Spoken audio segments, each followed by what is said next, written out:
Hola amigos, it's Will here from Will's Custom Figures, coming at you today with a big bad breakdown of how to make a pinless Ghost Rider figure by Marvel Legends. So please sit back and relax while I talk you through why and how I customise this guy and everything else in between. And welcome back. Here we go with a different angle. Oh my god, the power of pausing videos. No special video editing here on Will's Custom Figures. Oh no. So firstly, why have I tried to make this guy pinless? I'll show you guys how I've done it. I love it. I think it's an amazing figure. And it is my definitive Ghost Rider for me. I'm so happy to have it in my collection. This motorbike is from the DC Multiverse range. Got it nice and cheap off eBay. So happy, so happy with the bike. It looks amazing. But onto this guy. You'll probably notice if I pull him up here that I have filled in the pins. Let's just focus my camera so you can see. Yeah, I filled the pins with clay.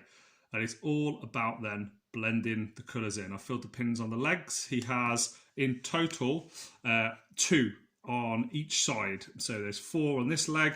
2 on the inside, 2 on the outside, and the same with all of the limbs, all the elbows, on the other side as well of the leg. So in total, there's 16 holes I had to fill, and I basically want to show you guys how I did it and talk you through the details.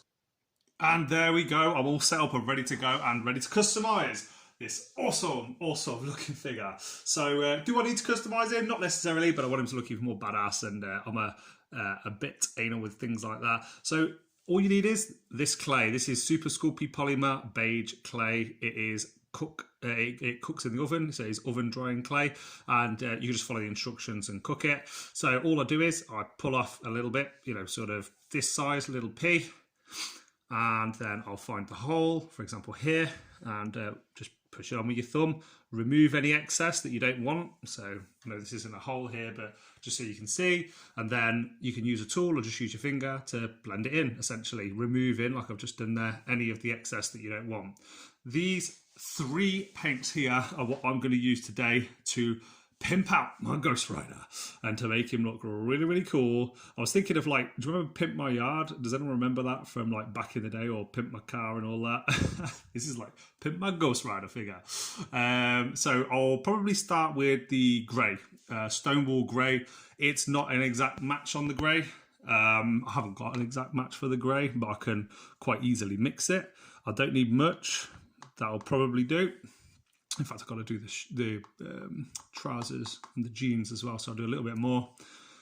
And I've got the black, just to make some darker tones and to cover the bits of the jacket that are in black. These are getting a little bit low, so I apologise if you see me shaking these paints constantly. And here is a little bit of bronze. I'm going to use that at the end to do some finishing touches on the buttons. I might even use a little bit of silver to bring out some highlights on this, and any excess paint to do a little wash on the face. So I'll do a tiny bit, don't need much of that. Okay, so then we have this here. This is the trusted cottage cheese pot that I used to get. Or in fact, no, this is the natural yogurt one. From my local Aldi. They're awesome for just obviously environment, and also just for making custom figures and as paint pots. I'm going to use this one actually. So what I'll do is I will firstly probably test this grey and see how that goes, because the grey here is very similar to the grey here on the jacket as well. That grey, a little bit too dark, so I'll mix in a little bit of brown, a little bit of black, just to make it slightly darker and just see how that goes. Okay, so I need a little bit more grey in there. Hoping that'll be about it. Yeah, I think if I just add a slight bit more, I should have probably mixed that to where it needs to be. Cool. It's harder to do this on a video, but lots of people ask me for little how-tos and things like that, and I like doing them on these little ones. The bigger projects are a little bit more complicated to do on them, like my wrestling figures and stuff. They take hours, and quite often you'll laugh because I'm quite often doing these customs while I'm watching a Netflix series or sitting on the sofa with the missus, just doing my PJs. So there we go. Doesn't need to be perfect by any stretch, because the black I'm going to use in a minute is going to cover up those little bits. I'll try and use what excess I've got here to cover up this, because I already mixed that grey and I don't want to have to mix it again because it will, you always get little imperfections with things like that. Okay, there we go. And I think that's most of it covered. A tiny bit more light grey in there just to try and match. And it doesn't need to be perfect, man. Like everyone that wears jackets, like very rarely is a jacket in absolutely mint perfect condition. Any jacket owner will know that. People like them actually more if they're worn and a little bit used and abused. So I'm hoping that Ghost Rider doesn't mind that either. Okay, so yeah, it's a little bit darker on that side. So I'll just get a little bit more of the Stonewall Grey. And Vallejo, I always use Vallejo.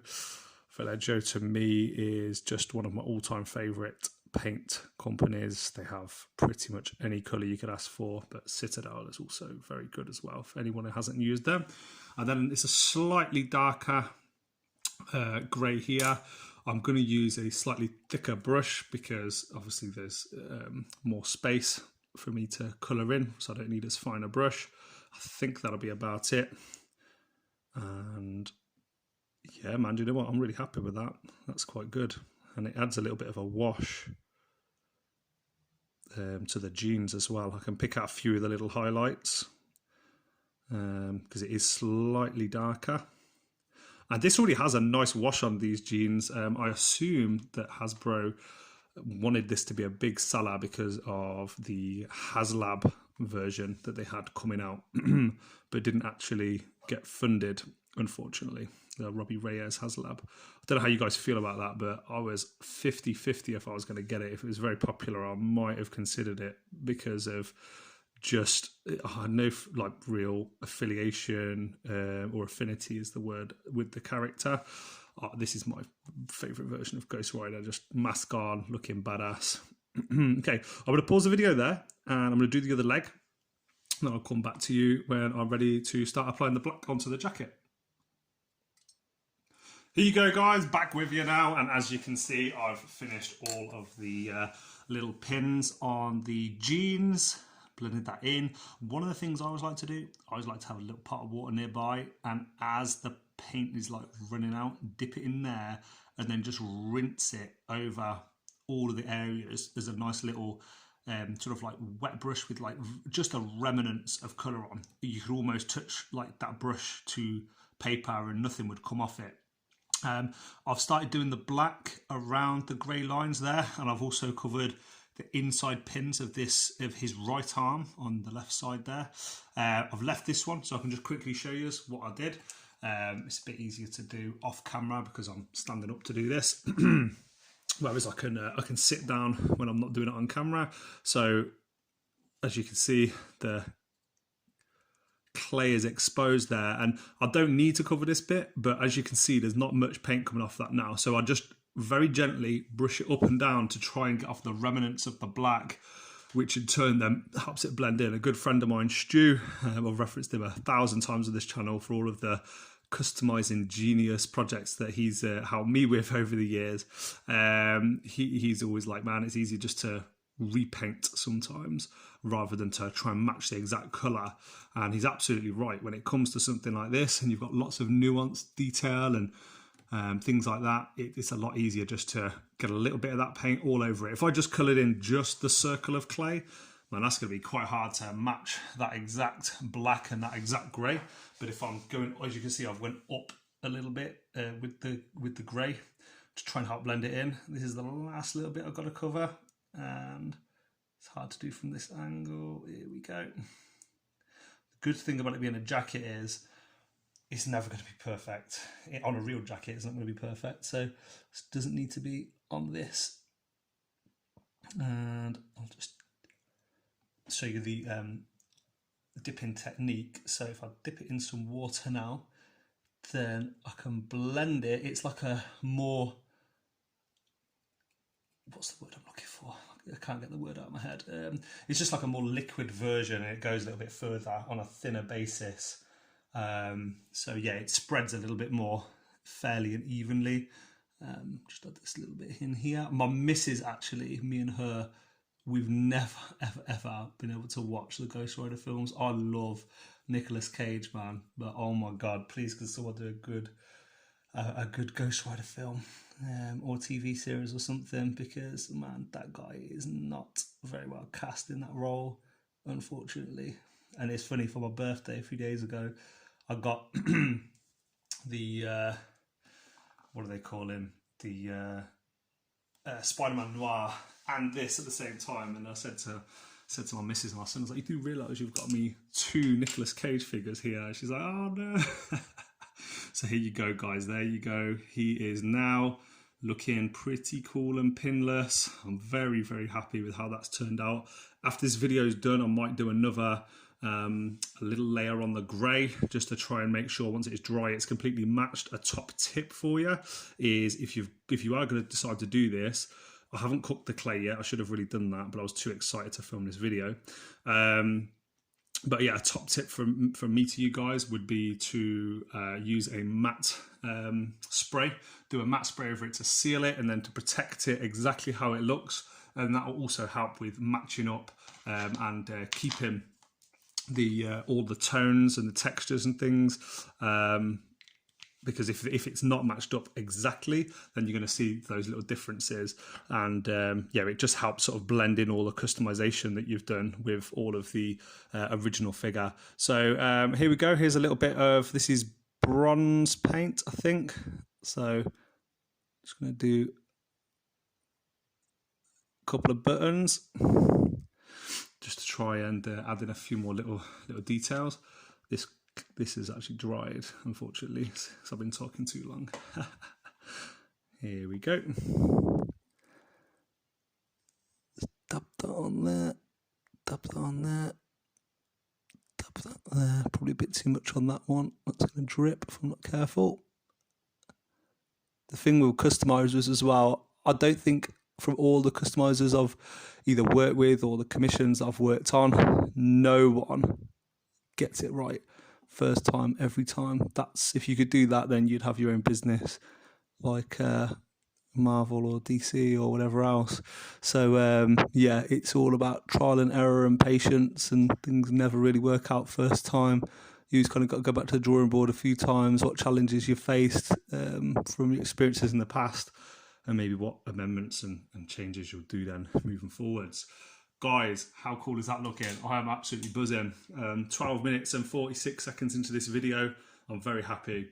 So I've just used water. I've got off all the black, and I'm going to go around and add in some final little details just to bring out a few little subtle bits. And these are only very, very subtle. I don't need them to be super detailed. On the teeth, for example. And what you can do is, as well, a technique that I sometimes use, I put too much on, because it is, like I say, it's very wet. I've got this brush and dabbed it and dried it off in on my hand, just to try and get off some of that excess paint. Just so I'm only left with a real little bit of actual paint on there, just to bring out a few of these little highlights and sort of dry brushing it across. But then what I sometimes do as well is I'll get my actual finger, there we go, and then I'll just rub it so it fits in all the crevices. It'll fit hopefully between all the teeth. There we go. And I am very happy with how this is turning out. Very, very happy indeed. Oh, do you know what? Let's just do a little bit here.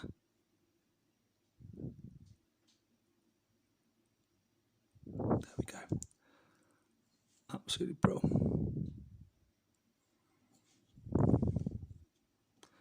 Man, I very rarely work on Marvel Legends figures that have articulated jaws. This is new to me.